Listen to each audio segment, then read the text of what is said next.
आज हम इंसानी रवैयों की पेचीदा दुनिया को समझने की कोशिश कर रहे हैं और इसके लिए हम समाजी उलूम की मदद ले रहे हैं।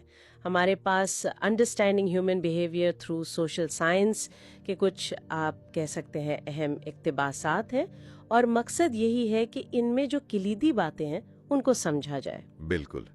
और देखें, समाजी उलूम की खास बात यह है कि ये सिर्फ ये नहीं देखते कि इंसान क्या कर रहा है, बल्कि ये उस क्यों की तह तक जाते हैं। वो क्यों जो हमारे फैसलों, हमारे ताल्लुकात और पूरे माशरती निज़ाम को शक्ल देता है। तो ये सिर्फ कोई किताबी बातें नहीं है, ये माशरे को बेहतर समझने और शायद बेहतर बनाने का एक जरिया है। सही। तो आइए देखते हैं कि ये उलूम जो हैं ये इंसानी तजुर्बे के मुख्तलिफ पहलुओं को कैसे रोशन करते हैं। अब समाजी उलूम तो एक बहुत वसी मैदान है ना। इसमें नफ्सियात भी है, समाजियात है, बशरियात, माशियात, कई अहम शोबे हैं और हर एक का अपना एक मुनफरिद जाविया है इंसानी रवैये को देखने का। जी बिल्कुल। और यहीं से बात दिलचस्प होती है। मिसाल के तौर पर आप नफ्सियात को ले लें, यानी साइकोलॉजी। ये फर्द के ज़हन पर, उसके जज्बात, उसके अंदरूनी महरिकात, इन चीज़ों पर रोशनी डालती है। माखज़ में भी इस बात का जिक्र है कि कैसे हमारी जो लाशऊरी ख्वाहिशात हैं वो हमारे रोज़मर्रा के फैसलों पर असर डालती हैं। अक्सर हमें लगता है कि फैसले बड़े मंतकी हैं, लेकिन उनके पीछे कुछ और होता है। अच्छा, ये तो हुई फर्द की अंदरूनी दुनिया की बात, लेकिन जाहिर है फर्द अकेला तो नहीं रहता ना। तो यहाँ फिर समाजियात यानी सोशियोलॉजी उसका किरदार आता है। ये माशरती ढांचों को देखती है, इदारों को, ग्रोही रवैयों को। माखज़ भी इस नुक्ते पर जोर देता है कि कैसे हमारा जो मुआशी निज़ाम है या तालीमी निज़ाम है वो फर्द की सोच, उसके मौक़े, उनको कैसे महदूद या वसी कर सकता है। बिल्कुल। और फिर बुशरियात भी है, एंथ्रोपोलॉजी। ये सकाफतों को देखती है, इक़दार को, तारीखी पस मंज़र में इंसानी रवैयों का जायज़ा लेती है। ये हमें समझाती है कि जो चीज़ एक मुआशरे में बिल्कुल आम सी बात है वो दूसरे में शायद बहुत अजीब समझी जाए। तो ये इंसानी तनव्वुर यानी डाइवर्सिटी और जो मुश्तरका पहलू हैं दोनों को सामने लाती है।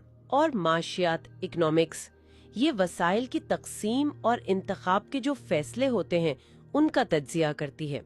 ये सिर्फ पैसों का इल्म नहीं है, बल्कि माखिस के मुताबिक ये बताता है कि जैसे किल्लत का तस्वुर है या मुस्तकबिल के बारे में खदशात, ये चीजें कैसे हमारे माशी फैसलों की नफ्सियात बनाती हैं।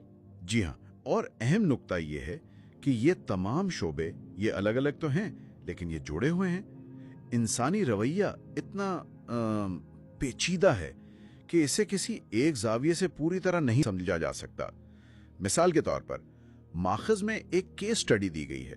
उसमें दिखाया गया कि एक कम्युनिटी ने कोई मुआशी फैसला किया तो उस पर सकाफती अक़दार यानी बशरियात का पहलू और समाजी दबाव यानी समाजियात का पहलू, उनका असर उतना ही था जितना खालिस माली फायदे का यानी मुआशियात का। ये बात वाकई अहम है कि ये सिर्फ थ्योरी नहीं है। इन उलूम का आप देखें तो अमली इतलाक भी बहुत है। जैसे हुकूमती पॉलिसियां बनती हैं तो समाजी उलूम की तहकीक मदद देती है ये समझने में कि कौन सी हिकमत अमली ज्यादा कारआमद होगी, चाहे वो सेहत आम्मा का मसला हो या शहरों की मंसूबा बंदी। यकीनन। और जो हमारे मुआशरती मसाइल हैं, जैसे गुर्बत है, अदम मुसावात है, तासुब है, उनको समझने में और उनके हल तजवीज करने में इन उलूम का बहुत कलीदी किरदार है। तहकीक के भी मुख्तलिफ तरीके हैं, जैसे मिक़दारी तज्ज़िये यानी क्वांटिटेटिव, जो बड़े पैमाने पर रुझानात दिखाते हैं, और मेयारी तहकीक यानी क्वालिटेटिव, जो इनफरादी तजर्बात की गहराई में जाती है। ये दोनों मिलकर ही एक मुकम्मल तस्वीर बनाते हैं। माखज़ में भी दोनों की अहमियत पर जोर दिया गया है। तो खुलासा आप कह सकती हैं ये है कि समाजी उलूम हमें इंसान की फितरत और मुआशरे की जो पेचीदगियां हैं उनको समझने के लिए एक फ्रेमवर्क, एक तरह का नक्शा देते हैं। ये हमें याद दिलाते हैं कि इंसानी आमाल अक्सर वैसे नहीं होते जैसे सतह पर नजर आते हैं। उनके पीछे वजूहात होती हैं, मकासिद होते हैं, एक पूरा जाल होता है। बिल्कुल। और यहीं से एक बहुत गहरा सवाल भी पैदा होता है कि जब हम समाजी उलूम की मदद से इंसानी रवैयों की उन वजूहात को, उन गहराइयों को समझना शुरू करते हैं कि लोग ऐसा क्यों करते हैं जैसा वो करते हैं, तो क्या इस समझ से हम पर एक जिम्मेदारी भी आयद नहीं होती, ایک دوسرے کے ساتھ زیادہ ہمدردی سے پیش آنے کی، زیادہ برداشت کی، یہ فہم، یہ سمجھ بوجھ ہمیں ایک بہتر، ایک زیادہ منصفانہ معاشرہ بنانے میں کیسے مدد دے سکتی ہے؟ یہ ایک سوچنے کی بات ہے۔